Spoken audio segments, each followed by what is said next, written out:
Karachi Korangi Pakistan United Christian Community Council के president, Pakistan Muslim League Functional minority wing Karachi division के general secretary Dilawar Gulzar Gill को grand democratic alliance GDA ने हल्का NA 234 पर नुमाइंदा 44 न्यूज जफर आलम मलिक से मुल्की हालात पर तबादला ख्याल किया। इस हवाले से क्या बातचीत हुई, आइए जानते हैं। नाज़रीन, मैं हूँ आपका होस्ट जफर आलम मलिक और इस वक्त हम मौजूद हैं कोरंगी 3.5 सरफराज टाउन में पाकिस्तान यूनाइटेड क्रिश्चियन कम्युनिटी के ऑफिस में। और इस वक्त हमारे साथ मौजूद हैं दिलावर गुलजार गिल, जो कि Pakistan United Christian Community Council के प्रेसिडेंट हैं। और आइए हम इनसे कुछ सवालात करेंगे, क्योंकि उन्होंने NA 234 से MNA के लिए कागजात की नामजदगी जमा कराई है। तो आइए हम इनसे कुछ सवालात पूछते हैं कि इन्होंने क्यों जमा कराई है, क्या वजह है, और आने वाले वक्तों में ये एज अपनी क्रिश्चियन कम्युनिटी के लिए ये क्या फराज अंजाम दे सकते हैं। जी अस्सलाम वालेकुम। जी वालेकुम सलाम। दिलावर साहब, आप मुझे ये बताएं कि आपने NA 234 से कागजात की नामजदगी जमा कराई, जो कि कौमी असम्बली की सीट होती है। ये एक बहुत बड़ा हल्का होता है और आप एक एज अ क्रिश्चियन है, ठीक है। तो आप ये बताएं क्या वजह है और क्यों जमा कराई है। सबसे पहले तो मैं आप सबको सलाम कहता हूँ और पूरी कौम को सलाम कहता हूँ और हैप्पी क्रिसमस, जो कल गुजर गया है लेकिन अभी है। आपका सवाल ये है कि हमने ये इलेक्शन के लिए नामजदगी जो करवाई है MNA के लिए। देखिए, ये एक ऐसा मसला है कि हमने जो पाकिस्तान के अंदर रहते हैं हमारे मिनॉरिटीज़ के लोग, उनके लिए एक बड़ा मसला है। मसला ये है कि दूसरी जितनी भी पार्टियां या जितने भी सियासी पैनल हैं, किसी ने भी हमारी कौम को कोई मज़ीद ज़्यादा अपॉर्चुनिटी नहीं दी और ना ही उनके किसी भी हकूक़ के ऊपर कोई फ़ाइट की। और लिहाजा हमें ग्रैंड डेमोक्रेटिक अलायंस ने मौका दिया पाकिस्तान मुस्लिम लीग फंक्शनल की तरफ से, तो हमने सर उसके ऊपर अपना जो था राय वो बताई उनको और उन्होंने हमें ये मौका दिया ही, हम उनका बड़े शुक्रगुजार हैं। अच्छा, अगर आप MNA बन जाते हैं, सबसे पहला काम क्या करेंगे अपनी कौम के लिए या दूसरे लोगों के लिए, या सिर्फ अपने एरिया सरफराज टाउन को? सबसे पहले तो देखें जी, ये हमारे लिए सबसे ज़्यादा एक अहमियत की बात है कि हमें मौका मिला है और ये मौका हमें खुदा ने दिया है, अपने रब ने। और मैं चाहता हूँ कि ये इस जो मौके को हमें मिला है, हम इस मौके को ज़ाया ना जाने दें। मैं अपनी आवाम से इसी इंटरव्यू में एक छोटा सा मैसेज भी दूंगा, वो ये है कि देखें, खुदावंद यसू मसीह ने हमारे लिए एक दिन मतलब मुकर्रर किया कि जिस तरह से वो हमारे 25 दिसंबर में मतलब पैदा हुए और हमारी निजात दहिंदा बने। अब बात ये है कि देखें, हमारी मसीही कौम के लिए एक बड़ा ये मसला है कि कोई भी पार्टी, कोई भी क्या मतलब सियासी पैनल उनको किसी जगह पे उठाता नहीं है। तो ये अगर हमें मौका मिला है तो हम उसको पूरे तरीके से अवेल करेंगे। मेरी इस पूरी कौम से ये अपील है कि ये MNA का जो पैनल मतलब इलेक्शन जो हो रहा है, या सूबाई इलेक्शन या मतलब कौमी इलेक्शन हो रहे हैं, इन इलेक्शनों के दरमियान में अगर ग्रैंड डेमोक्रेट अलायंस GDA ने हमें ये मौका दिया है, और देखें ये मौका ख़ास तौर पर हमें ग्रैंड डेमोक्रेटिक अलायंस ने दिया है, तो मैं ये चाहता हूँ कि मसीही कौम के लिए ये बड़े एजाज़ की बात है, बड़े फ़ख्र की बात है कि हमें क्रिश्चियन कम्युनिटी को उन्होंने एक ये बड़ी सीट के ऊपर एक चांस दिया है। तो मैं ये चाहता हूँ कि ख़ास तौर पर इस लफ्ज़ को दोबारा रिपीट करूँगा कि ये मेरी कौम के लिए बड़े फ़ख्र की बात है कि मुझ नाचीज़ को मतलब किया है और नामजदगी उन्होंने तजवीज़ की है मेरे लिए और मुझे टिकट देने का फ़ैसला किया है। अच्छा, सियासत में आने की क्या वजह? सियासत में बड़ा गहरा सवाल कर दिया मेरे भाई आपने।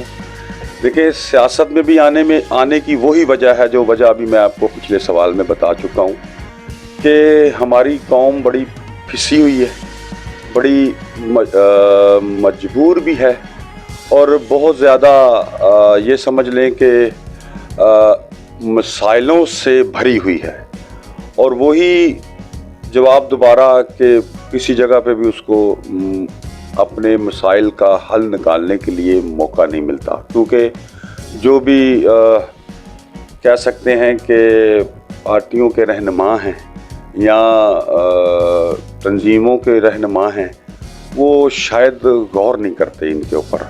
तो बड़े जज्बे के साथ, बड़े दिल के साथ, बड़े दिल की गहराइयों के साथ, सच्चाई के साथ हमने ये फ़ैसला लिया कि हम मतलब सियासत में आएँ और सियासत में आके ही हमें शायद कुछ हल मिल सके। तो बस इसी लिहाज में मतलब हमें हो गया टाइम के 5, 7 साल 8 साल हो गए कि सियासत में आने का फ़ैसला किया और आज खुदा का शुक्र है कि खुदा ने हमें ये मौका दिया और हम आपके सामने। किस हद तक मुतमईन है कि आप ये सीट जीत जाएंगे और किस हद तक आपको अपनी कौम पे भरोसा है और किस हद तक आपको आपके इस एरिया पे भरोसा है? आपकी कोई ऐसी एक्टिविटी है कि जिसकी वजह से लोग आपको वोट देंगे? असल में बात ये कि हमारे लिए ये बड़े फिर दोबारा वही अल्फाज के एजाज़ की बात है। मैं समझता हूँ कि ये अगर हम आते हैं इक़्तिदार में, हालांकि मैं समझता हूँ कि मैं एक छोटा सा बिजनेसमैन आदमी हूँ, मुझे किसी किस्म की इक़्तिदार ना था और ना रहेगा।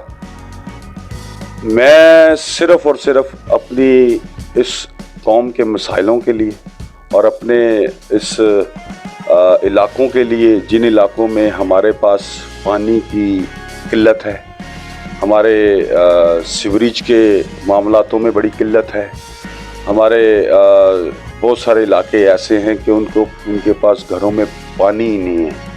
लाइनें बेशक बिछी हुई हैं, लाइनें बेशक चल रही हैं, लेकिन किसी भी लाइन में पानी नहीं है। हमारा एक इलाका है यहाँ फ्रांसिस टाउन 2.5 नंबर, वहाँ पानी का नामो निशान नहीं है। लोगों ने 40-35 साल से जदोजहद कर रहे हैं, लेकिन अभी तक उस क्रिश्चियन आबादी में पानी का एक कतरा नहीं है।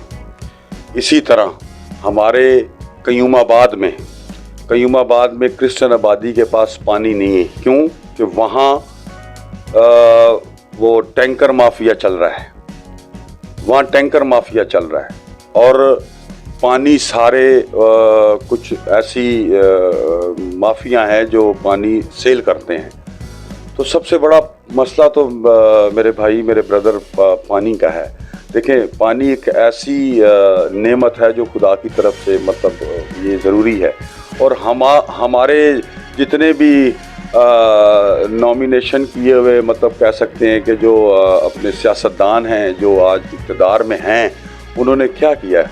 कुछ भी नहीं किया और ना ही मुझे लगता है वो कुछ करना चाहते हैं।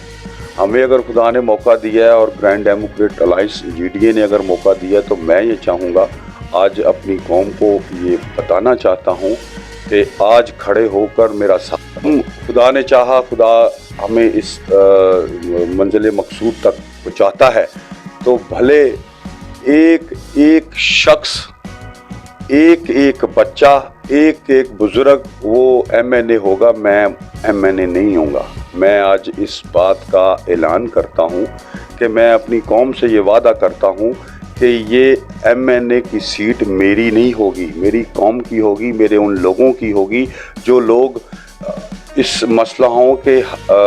मसलाओं से गुजर रहे हैं। मुझे आधी रात को भी कोई आवाज़ देगा, आधी रात को एक कॉल भी करेगा, तो मैं उसका फ़ोन भी उठाऊंगा, उससे मिलूंगा भी, उनके मसाइल भी हल करेंगे। और वैसे भी ये खुदा का शुक्र है कि मेरे ख़ानदान में या मेरे बाप ने माशाल्लाह बड़ी एक अच्छी एक वर्किंग की हुई है। 40 साल हो गए उसको खिदमत करते हुए लोगों की। इस इलाकों में उसने पानी का मामला हल किया, बिजली लगवाई, लीजिंग करवाई, बहुत सारे काम उसने किए हैं। तो जानते हैं, सारी कौम जानती है, लेकिन बात यह है कि वसाइल ना होने की वजह से मतलब इतना ऊपर तक नहीं पहुंच पाया वो। लेकिन खुदा ने अगर मौका दिया तो हम इंशाल्लाह इसको ज़रूर हल करेंगे।